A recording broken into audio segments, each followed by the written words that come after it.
A Goat Named Brexit.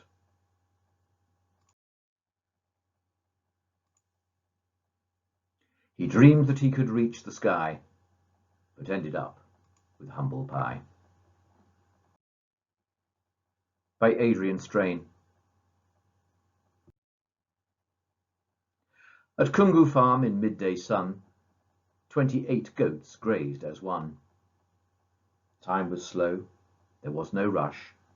The sun was hot, the grass was lush. No need to talk, no need to bleat. Just one scrumptious field to eat. I think if you observed this scene, the gentle slopes and meadows green, you'd see a life for which you'd vote. If, of course, you were a goat. For goats, it's quite a lucky charm, being reared at Kungu Farm. As I wandered down the track, Ugandan sunshine on my back, one goat, coat white with toes dark brown, was chomping hard his nozzle down.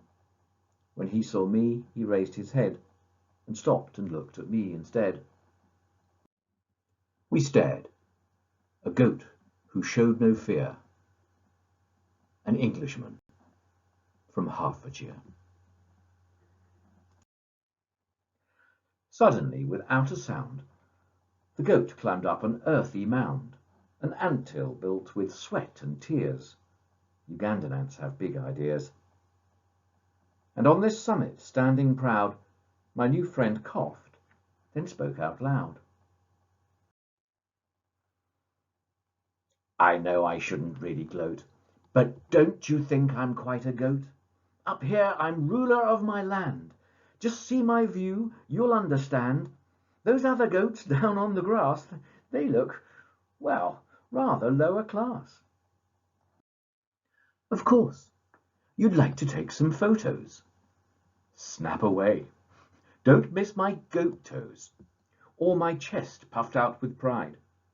And here's my profile from the side. Now I'm staring nobly at you.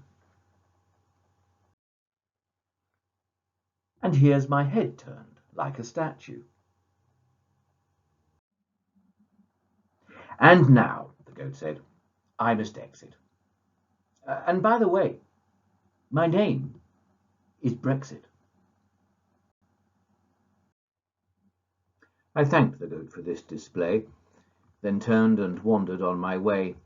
I had some long-horned cows to meet, and a peanut-saucy lunch to eat. Then suddenly, I heard a voice. Feel free to leave if that's your choice, but maybe if you stick around, you might just help me off this mound? The goat was clearly out of luck. He'd been so proud, but now was stuck. Plan A had gone triumphantly.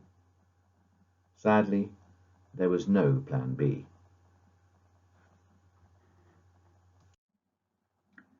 When rescue came, a goat herd's rope tugged him down that earthy slope. Silly Brexit, the goat herd said, and tied him to a tree instead. Those goats still graze in midday sun. Their numbers now are down by one. We'll leave those 27 grazing. But one last thing that's quite amazing. I don't know if you've heard the rumour. Goats have quite a sense of humour. At Kungu Farm on Bombo Road, they sometimes break from grazing mode. They see the anthills, steep and tall, and fondly smile as they recall their friend who tried to reach the sky, but grazes now on humble pie.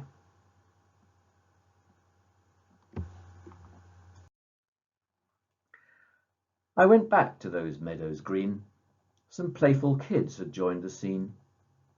It's still a life for which you'd vote, if of course you were a goat. And if you say, well, really, is it? Come and see. Come pay a visit. But goats we're not, and non-goats, sadly, need to know this tale ends badly. I wish this were a happy story, but it's not. It's grim, it's gory. So what of Brexit? You're right to worry. At least he made a tasty curry.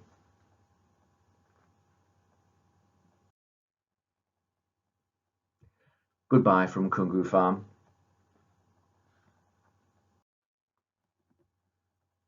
Kungu Farm is in a richly fertile area of Uganda, the Luwero Triangle. The farm is about 10 miles to the north of the capital, Kampala.